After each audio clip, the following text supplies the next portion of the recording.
I'm rocking some ice water with lime today.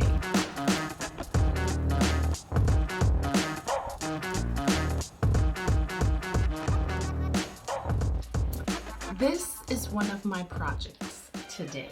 Obviously, not a great specimen, but this is one of my Miltonias that actually bloomed for me. I'm trying to get it close enough for you to see the beautiful colors. All white with a very faint hint on the top of a little bit of pink, and that is a maroon in the middle. And this is a Miltoniopsis that her name is Lillian Nakamoto. I have two of these.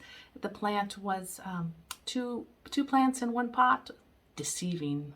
But anyway, the other one has not opened up for me. I received her, I think, last year. I know it was sometime last year, I just don't know when. But she didn't do well for me, so I eventually converted her over to Leca. You see that, Nina? You'd almost be proud of me, but not quite, because look at how wobbly she is. She is just woo! In fact, I am going to lift her straight up because my goal today is to repot her, probably in a bark mix. I just can't stand to see this wobbling. And she just lifts right the heck out. Look at that. Let's take a closer look at it. I knew she liked cooler, so I thought Leca would do. But we really just have the same soggy, dead roots as when I started. She has a few good roots in here that are firm.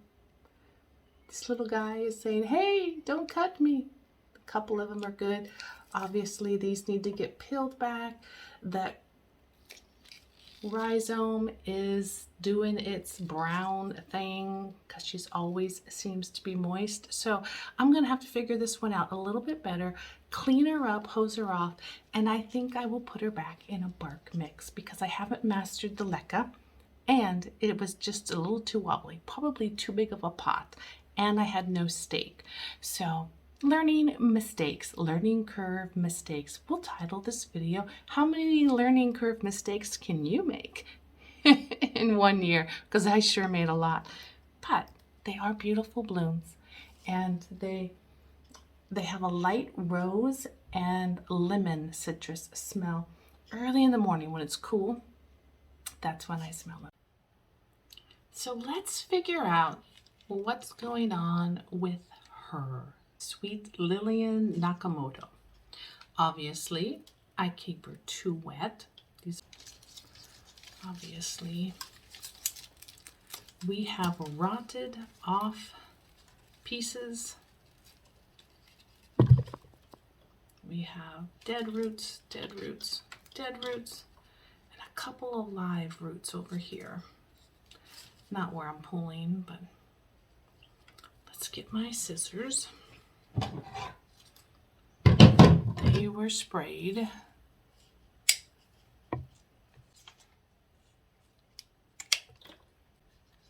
Obviously, that's concerning. The orange, I'm sure, is a form of rot. So I am going to take it off. Look at it. There is some mushy, gushy, ooky stuff in here. She is my learning curve, and I'm okay with those two beautiful flowers. I want to learn what I'm doing wrong so that I can stop repeating that. And if I take you on the journey with me, you can learn too.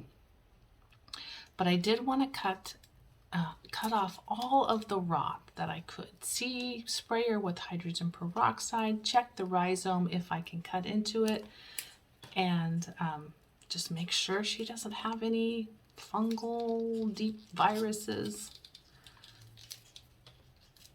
But the part that is growing with roots is this last section here, this section, which had lost leaves on this one. I think that's normal. So basically these three pieces, all of this where the flowers are coming out of, belong to this new root. So this new shoot. So I don't want to cut her there. But these apparently, This was a new shoot coming right up here. I don't know if you can, let me turn it this way. That is a new section. She's a new girl. And she hasn't dropped any roots down yet. Or if she has tried, they failed because of the Leca and my situation and them wobbling. Put her in, back in a bark mix with some moss on the top for those new roots to try to get down into. I do want to spray with water and clean this up. So yes, I did just sacrifice one of my toothbrushes to the cause of orchids.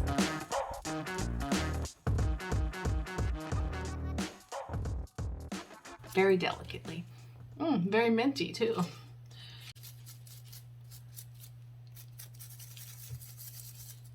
I had her through the winter and at the very beginning of spring. She is behind me at the lowest level on the shelf. I don't know if you can see it. I have a humidifier down there, a cool humidifier, and she sat in that tiny little corner with not a whole lot of light. And I watched her grow those blooms. And then, of course, once they bloomed out, I brought her out so I can see them. There she goes. I am going to snip that little bit of rhizome just to make sure we don't have any sickness.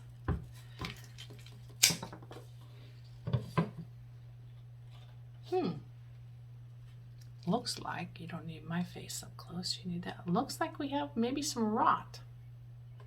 It's right in the middle brown. So I'm going to go another snip. Ah, that one came out clean. Very clean. There's a little spot of rot, but I'm going to go a little bit more.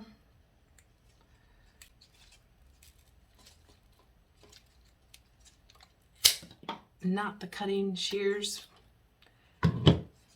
And she's very, very clean. Yay! So I will put some cinnamon on that. I sprayed the hydrogen peroxide on her. She did the fizzle sizzle. Because I know that my pot is a little too deep, but it's wide enough, I'm going to fill it with just a collaboration of stones. And my mix that I'm going to use has perlite, orchiata bark, some dry moss. I'll put my live moss on the top, but I'll put some dry moss in the middle. There is some charcoal bits in there too, and that helps your media from getting too acidic.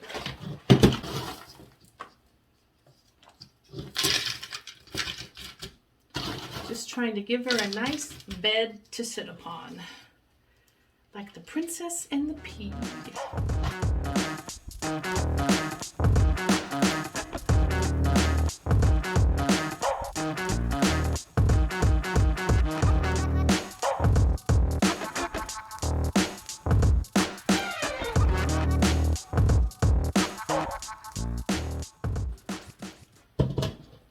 And I had some of my live moss that I soaked earlier. Get it wet again. And I'm going to snuggle that in where I see her new growth. Over here. Right in there. And here we have Lillian Nakamoto in her new